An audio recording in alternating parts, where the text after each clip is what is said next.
Have you ever had a hard time cutting your losses? That's what we're going to talk about in today's video.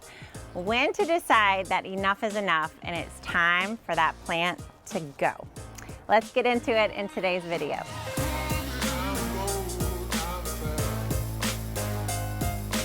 Hey everybody, today I am cutting my losses. I'm actually going to take out some plants that I put in the garden just about a month and a half ago. That's right. I'm going to do it. The dirty work of pulling something out that I put in so much work to plant. Now, I don't know about you, but I've had so many times when I put something into the garden, I have such high expectations, such high hopes. I have high hopes, and it just doesn't happen. Like, the plant just disappoints me.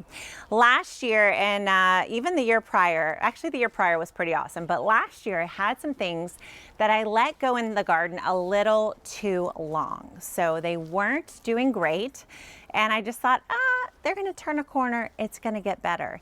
In fact, cabbages were one of those that I had in the garden through the whole year, the whole season, and it never did. They never did what I wanted them to do.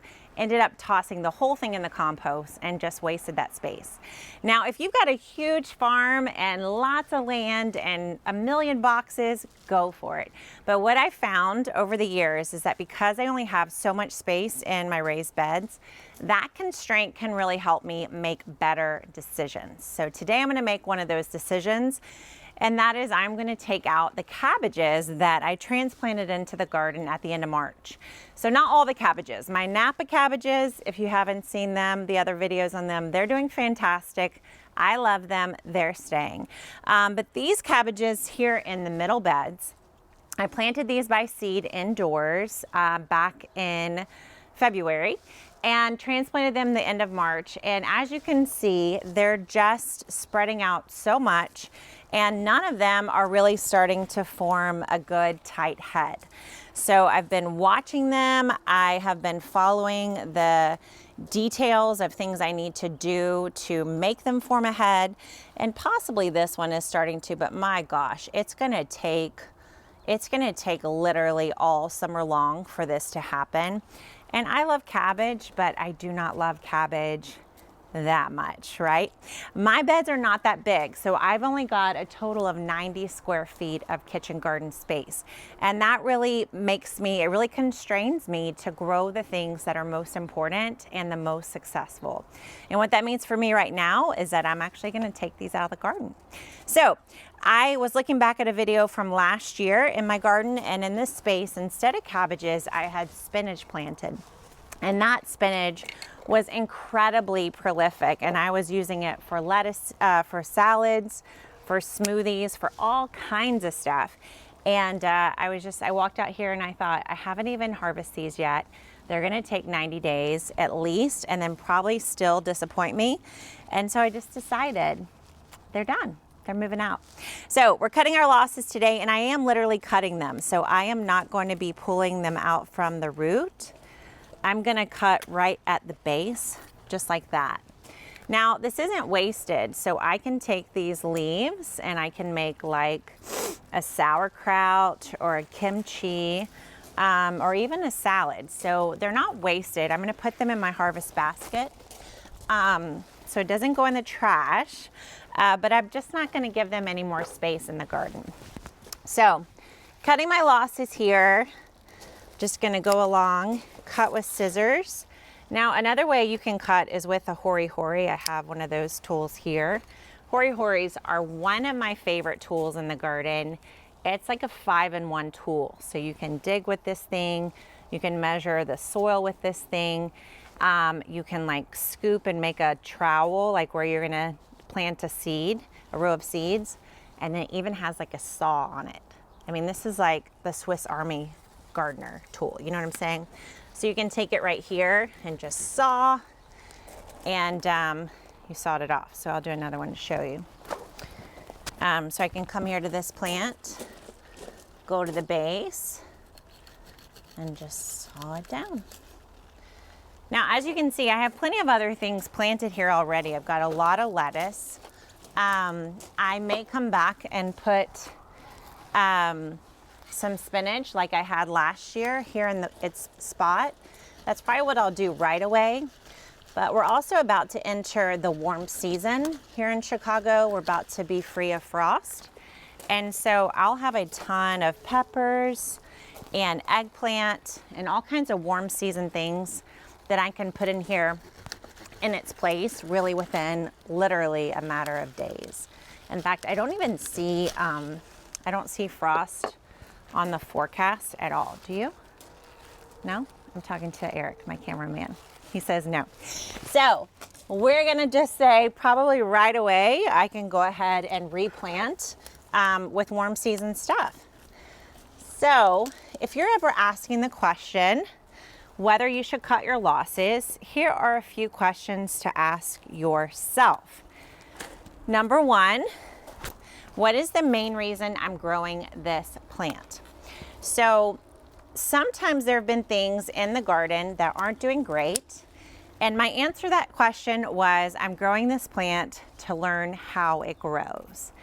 So if that's the answer to your question and the plant is not doing great, then that may be a reason to keep the plant in your garden, because if you're growing it to learn, that's awesome.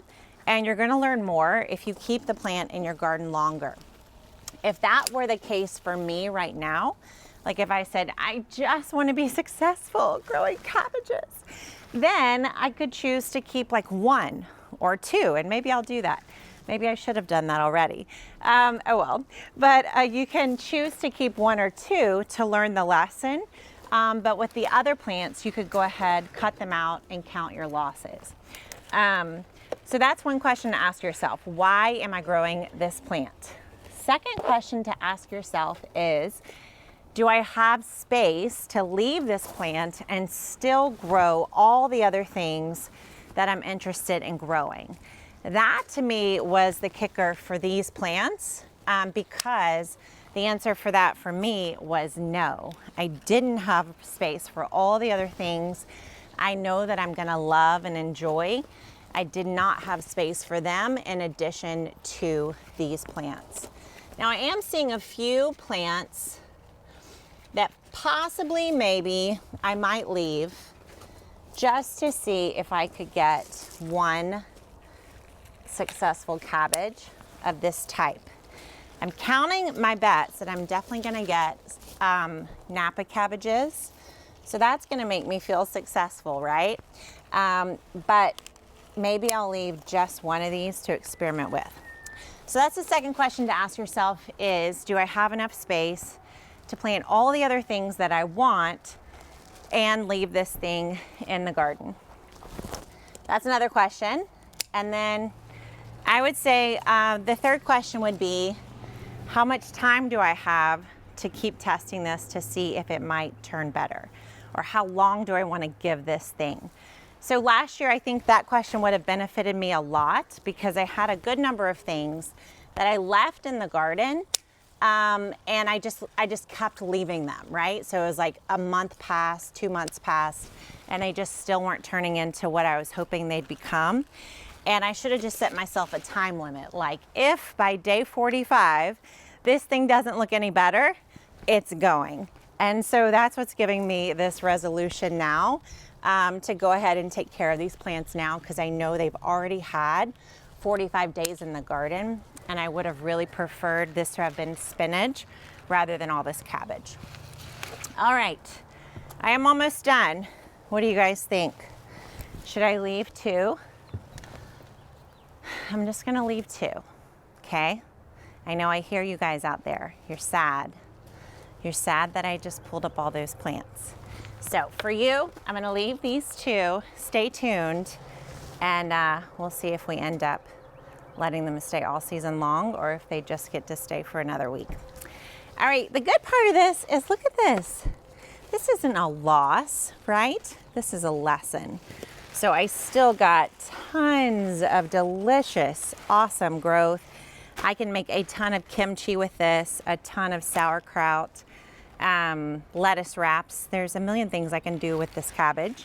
So I guess I'm gonna have to get to work in the kitchen, which is kind of scary. So I have all this growth, all this green I'm gonna get to enjoy, and I grew all this from seed. So it was like $1.99 in terms of my investment.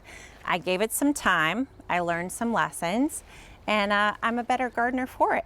So sometimes you just got to count your losses, cut your losses, and move on. And that's what I'm doing. And I hope this video encourages you.